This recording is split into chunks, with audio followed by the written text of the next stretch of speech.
민수기 18장 1절에서 7절까지의 말씀입니다.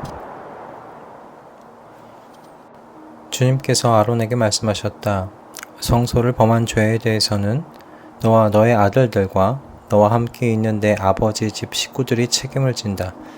그리고 제사장 직분을 범한 죄에 대해서는 너와 너에게 딸린 아들들만이 책임을 진다. 너는 레위 지파 곧 내 아버지의 지파에 속한 친족들을 데려다가 내 가까이에 있게 하여 너와 너에게 딸린 아들들이 증거의 장막 앞에서 봉사할 때 그들이 너를 돕게 하여라. 그들은 내가 시키는 일만 해야 하며 장막 일과 관련된 모든 일을 맡아서 해야 한다. 그러나 그들은 성소의 여러 기구나 제단에 가까이 하여서는 안 된다. 그렇게 하였다가는 그들뿐만 아니라 너희마저 죽게 될 것이다. 그들만이 너와 함께 할 것이고 회막에서 시키는 일을 할 것이며 장막에서 하는 모든 의식을 도울 것이다. 다른 사람은 너희에게 접근할 수 없다. 성소 안에서 하는 일, 제단에서 하는 일은 너희만이 할 수 있다. 그래야만 이스라엘 자손에게 다시는 진노가 내리지 아니할 것이다. 나는 이스라엘 자손 가운데서 너희의 친족인 레위 사람을 너희에게 줄 선물로 선택하였다. 그들은 회막 일을 하도록 나 주에게 바쳐진 사람들이다. 그러나 제단과 관련된 일이나 휘장 안에서 일을 하는 제사장 직무는 너와 너에게 딸린 아들들만이 할 수 있다. 너희의 제사장 직무는 내가 너희만 봉사하라고 준 선물이다. 다른 사람이 성소에 접근하면 죽임을 당할 것이다. 아멘. 모세와 아론이 가지고 있던 제사장으로서의 권위를 인정하지 못하고 반역하였던 이스라엘은 아론의 지팡이에 난 감복숭아 열매를 보았습니다. 이것을 통해 그들은 확실하게 하나님께서 아론과 그의 자손들만이 장막에서 사역할 수 있도록 선택되었다는 것을 분명히 알게 되었습니다. 그래서 그들은 다음과 같이 말합니다. 우리는 죽게 되었습니다. 망하게 되었습니다. 다 망하게 되었습니다. 가까이 가는 사람, 곧 주님의 성막에 가까이 가는 사람은 모두 죽을 터이니 우리가 이렇게 망하는 것으로 끝장이 나야 합니까?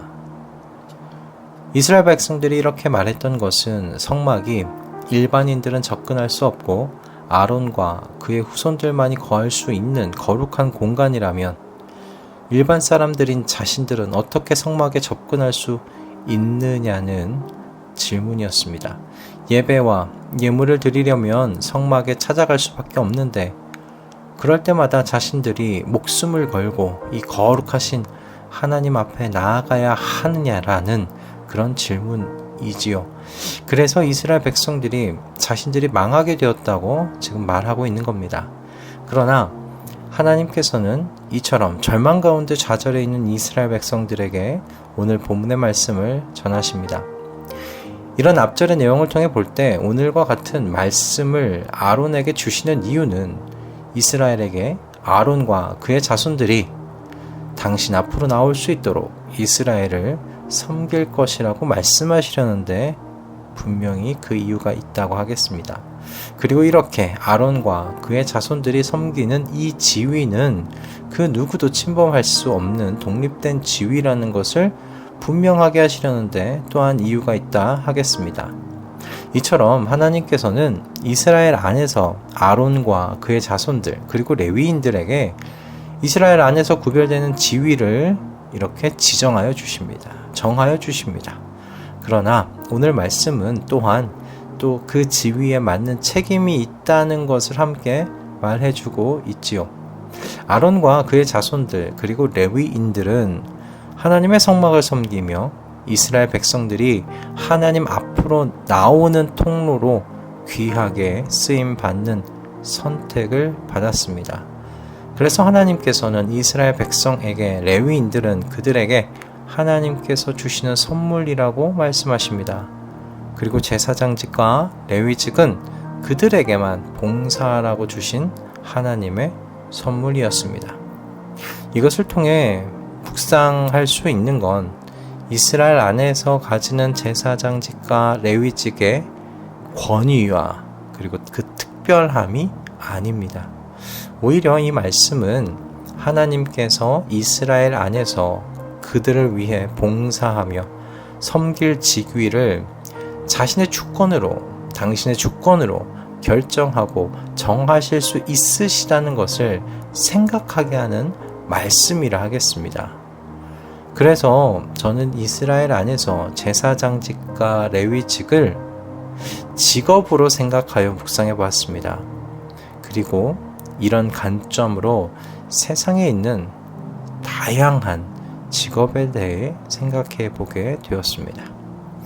여러분, 이 세상에 있는 직업이 사람의 필요를 따라 무작위로 생긴 것일까요? 우연히 생긴 것일까요? 아닙니다. 모든 것이 하나님의 다스림 아래에서 이루어진다는 것을 믿는 우리는 모든 직업이 또한 하나님의 선하신 다스림, 주권 아래 세워진 것이라 우리는 믿을 수 있습니다. 그러므로 우리가 생각할 수 있는 모든 직업들, 바리스타, 디자이너, 요리사, 정치인까지요. 그 모든 것들이 하나님께서 당신의 선하시고 기뻐하시는 뜻 가운데 그 권위로 결정하고 세우신 것들이라 할 수 있겠습니다. 그렇다면 하나님께서 왜 이 세상에 직업이라는 것을 세우신 것일까? 있게 하신 것일까? 우리 생각해 볼 수 있습니다. 오늘 말씀에는 제사장과 레위인이 이스라엘 백성을 위해 봉사하였다고 기록되어 있는데요. 저는 같은 이유라고 생각합니다. 그리스도인들에게 직업의 1차적인 목적은요, 먹고 살기 위한 것이 아닙니다. 여러분, 그것은 2차적인 목적입니다. 그리스도인들에게 직업의 1차적인 목적은 무엇보다도 이웃을 위한 봉사입니다. 지구촌으로 연결된 오늘날과 같은 초연결 시대 속에서는 인류를 위한 봉사라고도 감히 확대해서 말할 수 있을 것 같습니다. 그래서 하나님께서 직업을 잊게 하신 1차적인 이유는 그것으로 서로의 필요를 위해 봉사하고 섬기게 하시기 위함이다. 그렇게 우리는 생각하고 말할 수 있겠어요. 제사장은 이스라엘을 섬겼고 레위인은 그런 이스라엘을 섬기는 제사장, 이스라엘 위해 봉사하는 제사장을 위해 존재했고 그들을 위해 봉사했습니다. 그러므로 결국 제사장과 레위인의 이 봉사는 이스라엘 전체를 위한 봉사라고 할 수 있겠죠. 오늘날 여러분, 우리의 직업은 먹고 사는 문제가 되었어요. 더 이상 직업 안에서 사명을 찾으려 하지 않습니다. 더 많은 돈을 주는 곳이 있으면 사람들은 언제든지 철새처럼 이동합니다. 이제 직업은 사명의 문제가 아니고 돈의 문제가 되었습니다.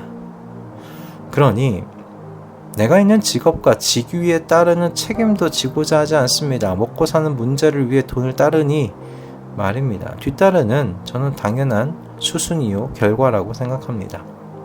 제사장과 레위직을 하나님께서 세우실 때 그 직의 목적은 너무나 분명했습니다. 이스라엘을 위해 봉사하는 것입니다. 제사장이 이스라엘의 평범한 사람들보다 높은 위치에 있지 않았습니다. 높은 사람이 된다는 것이 아니었습니다. 이스라엘이 거룩하신 하나님 앞에 분별 없이 나오다가 죽을 수 있기에 그들을 위해 봉사하는 것이 제사장과 레위직의 목적이었습니다. 그리스도인은 직업을 이와 같이 이해하고 있어야 한다고 생각합니다. 각 직업은 하나님께서 주신 각기 다른 달란트로 이웃을 위해 봉사하게끔 하시기 위해 하나님께서 세우신 것입니다. 먹고 살기 위해 우리는 일하지 않습니다. 무엇을 먹을지, 무엇을 마실지, 무엇을 입을지 걱정하지 말라고. 그것은 다 이방인들이나 하는 생각들이라고 하나님께서 말씀하셨습니다. 그렇다면 직업의 1차적인 목적이 무엇이어야 하겠습니까? 여러분, 사명감을 회복하십시오. 사명감을 회복하십시오. 나의 이웃을 위해 봉사하는 그리스도인의 섬김과 일함이 되기를 기도하십시오. 그것이 하나님께서 우리에게 직업이라 말할 수 있는 것을 세워주신 목적이 되겠다. 저는 그렇게 생각합니다. 오늘의 이 말씀이 그것을 이야기하고 있지 않겠나 싶습니다. 여러분, 사명감을 회복하십시다. 그래서 우리의 이웃을 위해 봉사하는 그 달란트로, 그 직업으로 봉사하는 우리 모든 그리스도인들, 내가 되겠다. 그렇게 생각하시는 저와 여러분 되기를 소원합니다. 기도하겠습니다. 주님, 오늘날 세상은 사람의 필요에 따라 직업이 생겼다고 믿습니다. 그래서 사람들은 돈의 많고 적음을 따라 철새처럼 이동합니다. 이런 세상 속에서 그리스도인들은 다르게 믿고 행할 수 있기를 기도합니다. 직업에 대한 사명감을 회복하게 하여 주시옵소서. 세상의 강력한 흐름을 따라 살지 않게 하시고 거슬러 살아가는 우리가 되게 하여 주시옵소서. 오늘도 나의 일함이 세상의 이웃을 위한 봉사임을 생각하며 일하게 하여 주시옵소서. 예수 그리스도의 이름으로 기도드립니다. 아멘.